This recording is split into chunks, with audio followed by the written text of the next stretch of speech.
What's up, guys? This is the Prime Design Podcast. My name is Mita, And my name's Ryan. and we are Cerberus Trillion. This podcast is a podcast that focuses on good game design, bringing that to the masses, and doing that by way of the Critical Gaming Network blog, written by Richard Terrell, who's a beast, and who wrote an entire blog course on game design. So first of all, salute to him. And we're going to be taking all our info from that guy. We're not really creating any of this. We're going to try and make it as conversational as possible, but a lot of it will be verbatim because there's no better way to say it. So on this episode, we will specifically be talking about mechanics and abstractions 2, where we'll be going over the variety of mechanics and their various levels of abstractions within Yes, and we're gonna go through the tiers of mechanics.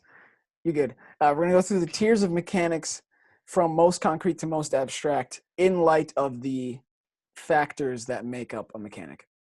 So let's get right into it. So what are the factors that make up a mechanic? One of the first ones that comes to mind is its individuality. And that means, does the input yield the same action or same result of that mechanic every time? The second factor of a mechanic is the measure of the degree to which the input method matches the form of the game. So does the form fit the function? Another factor of mechanics is its directness, and that means how does the method of input parallel with the action in the game according to the form of the mechanic. And finally, what is the dynamic nature of the mechanic? So how does the game world respond to the action? How does the world react realistically? So with those in mind, we will go through this tier of mechanics, and these 4 factors will be referenced throughout. So the first and most concrete mechanic is real motion. I think it's self-explanatory. It's in the name, real motion. Things that you would do in real life is reflected in the game. A good example of this is Esports. At the time that this game came out, it was quite revolutionary, and the reason is because each mechanic in Esports is highly intuitive and highly individual. Nothing really overlapped. For example, the same mechanic that I would use for boxing is not the same mechanic I would use for golf. That is obvious in real life, and it's obvious in the game as well. They did a great job of making those realistic actions highly dynamic. The second tier, coming down from that, is one button equals one action, and a good example of this is Mario's jump. So the way we see it is that by hitting the button, Mario jumps, and by letting go of it, he falls back down to the ground. Now, if you hold it longer, Mario jumps higher, and if you tap the button, then he jumps like it's a shorter jump, it's a smaller jump. And so that kind of design makes the mechanic of jumping very direct and very dynamic. And some players have found that and this is not technically how it works, but they would press the button harder, the jump button, and in effect, pressing it longer, pushing Mario higher. But they don't need to press it harder, it's just pressing it longer. But the fact that worked is great design because the player there was no lapse there. There was no change in the reaction of the mechanic. It's just that the game was designed so well that both pressing it longer and harder is seamless to the player, and they didn't lose any of the immersion. Yeah, so the third level is contextual commands. These are commands that make sense in the context of a certain situation. An example of this would be Legend of Zelda Ocarina of Time, the way that Link can do a variety of actions, all based around the use of the action button. So if he has to push, pull, climb, put something away, attack, or talk to someone, These are mapped to a certain or one specific button, and each time that is used, it makes sense in the context of the situation. So the actions are direct and intuitive in the game.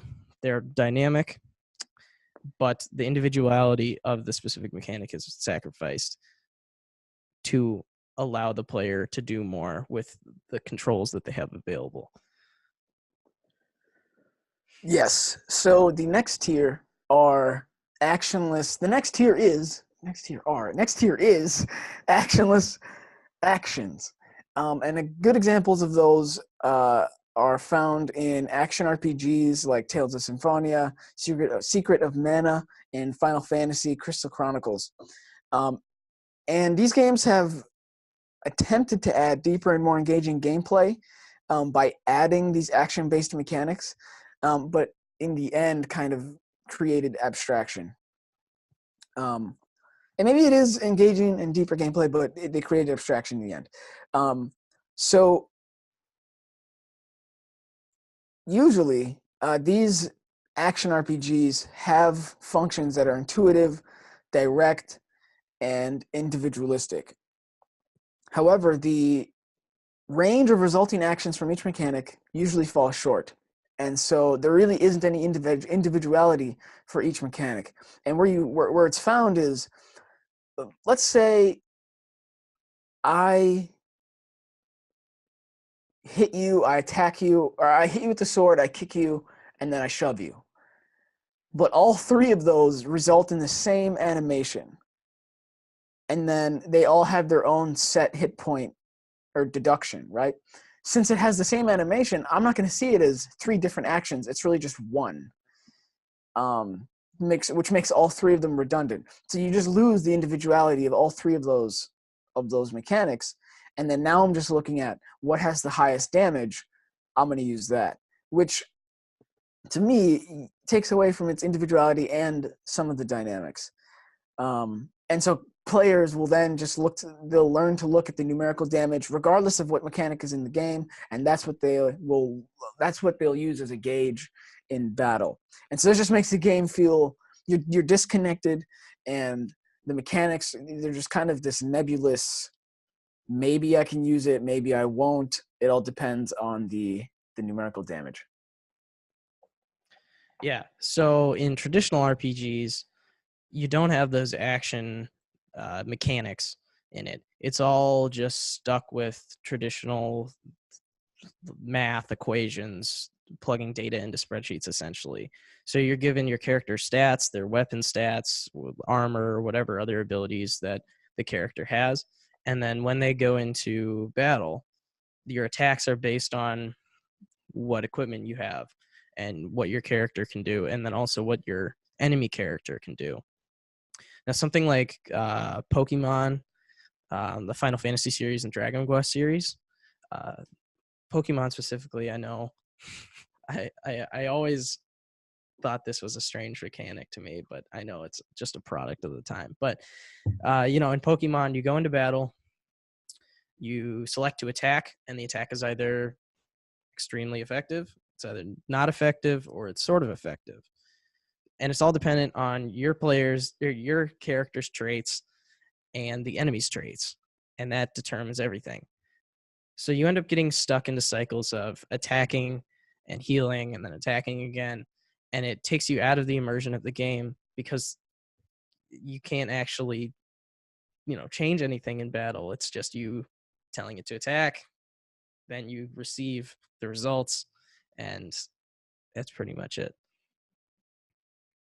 Yes, and so now we move on to what's called the invisible trigger, and this is seen in Assassin's Creed's spy mechanics, but also a bunch of open world games like GTA and Saints Row and things like that. And so the issue with open world games is that it kind of shoots itself in the foot because it's an open world. So you expect that the whole world is something you can interact with, but that's not possible because we can't make everything in the whole world like the real world. Like we can't make everything in the open world like we can in the real world. There's just too much.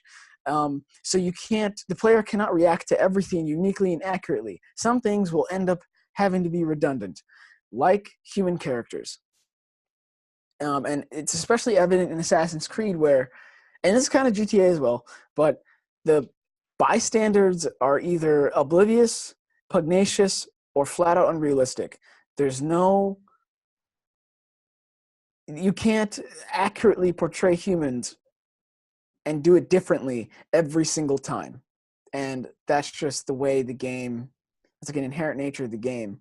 And this kind of breaks the player out of the immersion because then you immediately realize that you're in this illusion and you're just playing a game that has a limited amount of outcomes and a limited set of rules. Yeah. I think in the future though, we're gonna see less and less of that as games I agree. are able to simulate worlds better. Yeah. Another portion of that in Assassin's Creed games. So when you're prompted to go and eavesdrop on a conversation, generally you have to climb up to a specific spot and it activates this eavesdropping cutscene where you are then presented with relevant information to continue your quest. And that's really contrary to kind of the rest of the game. It's a big open world. You have a lot of different things you can do, different ways you can do them, a variety of weapons, variety of routes you can take, and different play styles and all that. So when you run into something like that, where you are forced to behave in a specific way, it really pulls you out of the immersive world and tells you that, yeah, you're still in a game. Yes.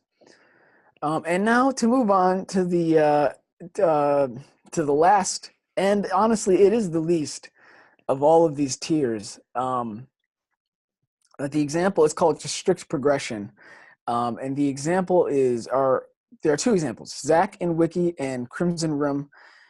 And basically, and honestly, to me personally, this just seems like terrible games. These don't seem like games that. Like, I'll just read. Here's what Richard Terrell says. Okay, I'm just going to read this to you. The forms, functions, inputs, mechanics, and progressions are highly disjointed. The player must continually learn new rules and parameters through sometimes frustrating trial and error, and then discard the parameters because the game rules and strategies are inconsistent from one part to another. There's only one or a few ways to solve each puzzle or challenge. Figure it out is the cynical gameplay mechanic. To me, that just sounds like a shit game. That's just like, it's like a puzzle, like a legit jigsaw puzzle, but like not calming and not tranquil. Do you know what I mean? Plus, like what he's saying, the rules continuously change. So you get a grip on how things should work, and then rules change and whatnot. So yeah, I mean, it sounds challenging at the very least. At the very least, yeah. So please, I mean, I guess if it's a work of love and art, go ahead and make a game like that. But I'm begging you, please don't do that, please. And so really, the conclusion to all this is that when we make games, we really should think about, and to me, I think the mechanics are the most important. Everything else is cherry on top, whether it's the art, the music, the sound, the UI, UX, or anything like that. I think that the way you play the game is the most important thing. And the more mechanics we strip of these four vital factors and the higher level of abstraction that we use, it really takes away from games that could be more fun and could be classics and could really honestly change the world. Because I think the more you align games with reality, I think you have a better chance of having an actual like real life impact on a person. At least that's what I think. I mean, games can do that with abstractions, but I think the more immersion, I think is better. I'll just leave it at that. So that's the lesson for today. That was Mechanics and Abstractions 2. If you want to follow along on the blog, there's definitely more info there. And there's comments at the bottom that we will not read, but they're on the blog. So moving on, we like to choose a game and then talk about its mechanics. And sometimes they're either related or not related to what we just talked about today. It will be. And the game that I'll talk about is a game on my phone actually, and it's a game called Lone Wolf, and it's basically about this dude, and he's like a mysterious dude. Like I haven't finished the game yet, so I don't even know who the dude is. But basically, he's a lone sniper, and that's who you play as. And it's first person, like stickman game, basically where the entire game is played through a rifle scope, and that rifle scope is moved around the map using like one of your thumbs, and then there's a button at the bottom right where you can shoot, and then there's a reload button, and then two little buttons to zoom in and out. That's pretty much the entire gameplay. Other than that, there's cutscenes and things of that nature, but the game is really played through the rifle scope, and I think that that specific mechanic is extremely individual and intuitive. And I would say it's direct as well. That's a very specific the rifle scope at least. But though similar to Link's action button, the shoot button. Well, no. Let me rephrase that. The shoot button at the bottom right corner is also intuitive, but it's not as intuitive as the rifle scope. You kind of have to find it, and yes, it has like a fire animation thing, but it doesn't align realistically as well as the rifle scope. And so I would kind of put this as like between a tier 2 and a tier 3 game, because everything is mapped to its own mechanic, everything does its own thing, and it's very clean, and it's pretty intuitive, but I think it still lacks the realism of a real motion, or actually, let me rephrase that again. Holy shit! I'm really analyzing this as I'm going here. So we're kind of, this is a process, but How does it make you feel? it makes me actually I feel pretty good, honestly. Actually, now that I have the game open and I'm kind of playing it a little bit. It's actually a tier 2 game. I think it's a one button, one action. The reason I say that is none of the actions on the game map to anything else. Everything is its own thing, which means that everything is as individual and intuitive as it gets, and direct. So nothing's hidden within another button. So in that effect, it's a tier 2. I think I've rambled on too long. That was way easier than I thought it would be. All right, back to you, Ryan, on the game news. All right. This week in the news. So, all you PlayStation 4 players, all you dudes doing Fortnite, you know how I feel about Fortnite. Y'all will be able to play with your PC and Xbox One friends, and probably Switch. I think Switch too. And phones and stuff too. Yeah. So Sony is finally allowing cross-platform play on the PS4. For a long time, they've been against this, but they finally broke down and are letting this happen, which to me seems pretty darn crazy that you could even have PS4s talking to Xbox Ones, PCs, anybody else, because this could be a bloodbath. yeah. Well, yeah, that's part of the reason. So PCs, I mean, they get mouses and keyboards, and honestly, I played with both mouse and keyboard and a controller, and I have to say there's a significant advantage with the mouse. I just think it's more accurate. So I think that's interesting that you'd have people playing against each other freely with those two different controllers. In addition to PCs having the power advantage, they can, do higher frames per second. They can generally render the environment better. So, that's going to give them a little bit of an advantage as well. And I think that's really interesting that you'd have people, going between those platforms and have them all in the same place competing against each other. The other part of that is that when we grew up, this was unheard of. You couldn't connect PS2s to Xboxes and things like that. It just didn't seem possible. So the fact that this was something that now is kind of like the standard that's happening is absolutely crazy to me. Yeah, and honestly, like I was surprised when they got mobile phones in the mix. Yeah. That blew my mind. I was honestly, I've been kind of waiting for the cross-play between cross-platforms to happen, because I mean I just think that that's just a natural evolution. Like, why are we all separated? But like, um, the fact that they got phones in the mix, that blew my mind. That opens a whole new thing for games in the future, and stuff like that, because people will be making games to be made for console and phones now. Yeah. It's not like just consoles or just phones. Like, there's going to be a whole, not new genres, but like you're going to have to think about what can run on a phone and on a console. And Fortnite can do it, and I think that other games will follow suit, and I think that's beautiful. Yeah. Yeah. Phones are becoming the mobile platform that we've always wanted, but we never got. Didn't And deserve. yeah, we didn't deserve it yet. No. Yeah. So that's the AAA space. Onto the indie game news. So we came across this really trippy trailer for a game called Art School, spelled Art School. It looks super goofy. I went to the store, I watched the trailer, and I thought, wow, we should talk about that because the game world, the art style, and everything looks really interesting.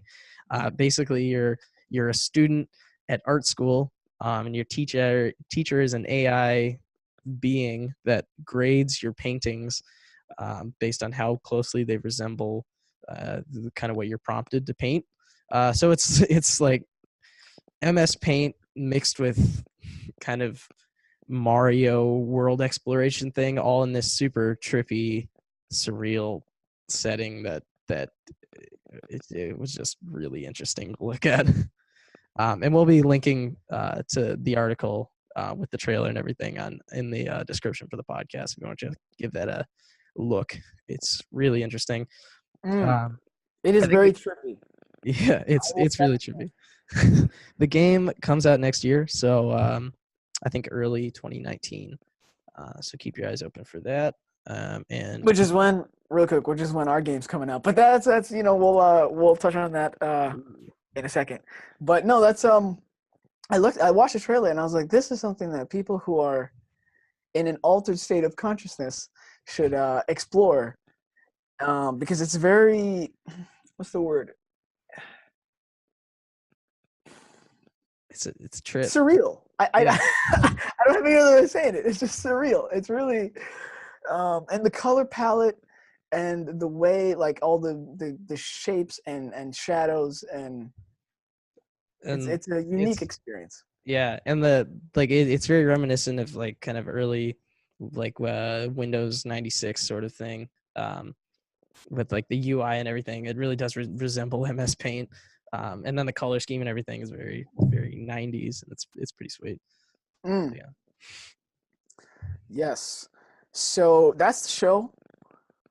In the future, I'd stay tuned for another lesson from us. I think it's Mechanics and Abstractions 3. I'm not entirely sure. Um, Yeah, I think it is. okay. And then in the future, we're planning on having some interviews in here as well. So these podcasts might get a little longer. So stay tuned for that. And we're going to be interviewing some people within the industry and people who like video games and a whole bunch of stuff, YouTubers, whoever we can get our hands on. But Yeah. stay tuned for that. And we're still working on our game. We will announce in a couple weeks here. So stay tuned for that as well. And you can follow us on all our social media and all the content that we're making. So we're on Twitter at Cerberus Trilly 2. That's Cerberus capital TRILLI 2. We're on Insta at Cerberus Trillion. We're on Snap at Certrill. That's spelled CERTRILL. We have a website, cerberustrillion.com.